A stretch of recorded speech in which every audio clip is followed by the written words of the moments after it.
आऊज़ु बिल्लाहि मिनश शैतानिर्रजीम बिस्मिल्लाहिर्रहमानिर्रहीम।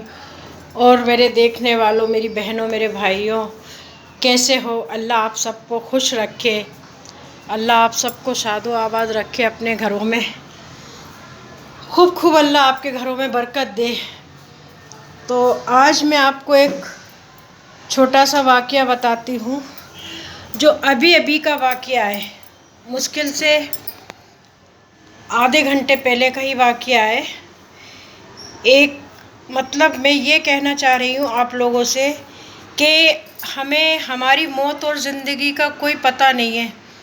हम ख्वाब तो बहुत ऊंचे ऊंचे और बड़े बड़े देखते हैं कि हम अपनी ज़िंदगी में, हाँ, ख्वाब देखने का हक़ सबको है, देखना भी चाहिए, लेकिन हम कुछ ज़्यादा ही ख्वाब देख लेते हैं कि हम ऐसा करेंगे, हम अपनी ज़िंदगी में वैसा करेंगे, हम अपनी लाइफ में ये करेंगे, हम अपनी लाइफ में वो करेंगे। लेकिन हमें ख़ुद को ही नहीं मालूम कि हमारी ज़िंदगी कितनी है, हमारी सांसें कितनी और बची हैं। तो हम दुनिया की भाग दौड़ में ही लगे रहते हैं और दुनिया की सोच में ही बैठे रहते हैं कि ऐसा करेंगे, वैसा करेंगे, ये करेंगे, वो करेंगे, और बस सोचते रहते हैं बस, और कुछ नहीं। तो मैं अभी का वाक़या बताती हूँ आपको। अभी मेरे आँखों के सामने ही एक ख़वातीन बहन थी, मतलब एक लेडीज़, जो उसकी तबीयत ख़राब हुई। 15 दिन से उनकी तबीयत ख़राब थी और माशाल्लाह से उनके छोटे छोटे बच्चे, 3 बच्चे, एक बेटा 10 साल का बच्चा, एक 12-13 साल की बेटी है, एक 15-16 साल की बेटी है। तो उनको एकदम उनके सीने में दर्द उठा, और दर्द उठा तो उनकी माँ उन्हें उनके ससुराल से वापस ले आई और यहाँ ग्वालियर में लाके दिखाया अस्पताल में। तो उनको एडमिट करने ले गई प्राइवेट में। जब तक बस वो काउंटर पे कैश जमा करवा रही थी, तब तक उन ख़वातीन ने दम तोड़ दिया। और कोई ज़्यादा उम्र नहीं थी उनकी, 35-40 साल की उम्र थी। अब उन्होंने अपने बच्चों के लिए क्या क्या ख्वाब ज़िंदगी में देखे होंगे, क्या क्या सोचा होगा कि मैं अपने बच्चों के लिए ऐसा करूँगी, वैसा करूँगी।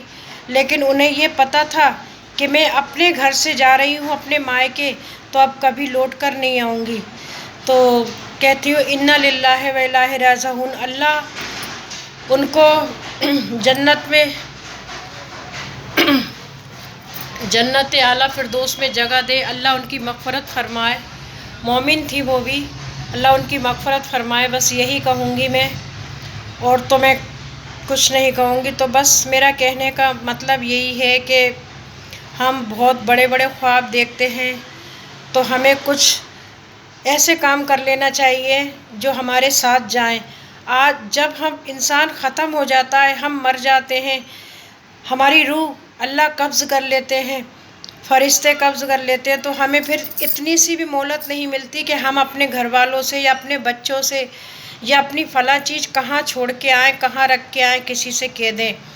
तो हम जीते जी जितना हो सके अच्छी काम, नेकियां कमा लें, क्योंकि मरने के बाद हम इतने मोहताज हो जाते हैं, हम सिर्फ हमारी रूह को पता होती है कि हम फ़ला चीज़ वहाँ छोड़ के आए, हम फ़ला अधूरा काम छोड़ के आए, ये, लेकिन हम किसी को बता नहीं सकते। तो मैं यही कहूँगी कि ज़िंदगी का कोई पता नहीं है, बस कब हमें धोखा दे दे ज़िंदगी। तो वो मेरे देखने वालों, बहन और भाइयों, आपके यहाँ का मौसम का मिजाज कैसा है? हमारे यहाँ का मौसम तो कुछ ऐसा है, यहाँ तो बहुत ही गर्मी पड़ रही है। देखिए धूप का आलम, ये कितनी गर्मी है और काफ़ी धूप है। और बारिश, मानसून शायद हम लोगों से नाराज़ हो गया है, शायद मानसून नाराज़ हो चुका है, तो इसलिए यहाँ ग्वालियर में नहीं बरस रहा। ग्वालियर में ही क्या, कहीं भी नहीं बरस रहा। तो बस अल्लाह से यही दुआ करें कि अल्लाह, हमारे किसान बहन भाई भी हैं जो बारिश के भरोसे बैठे, इस मानसून के भरोसे ही बैठे, तो उनकी खेती बाड़ी में हरियाली आए, तो वो खेती बाड़ी होकर फिर वो जो ख्वाब देखते हैं अपनी उस खेती बाड़ी को मंडियों में सेल करके और अपने घरों के काम चलाते हैं। तो बस इतना ही कहूँगी कि अल्लाह सबके साथ अच्छा करे। अल्लाह हाफिज़। अस्सलाम वालेकुम।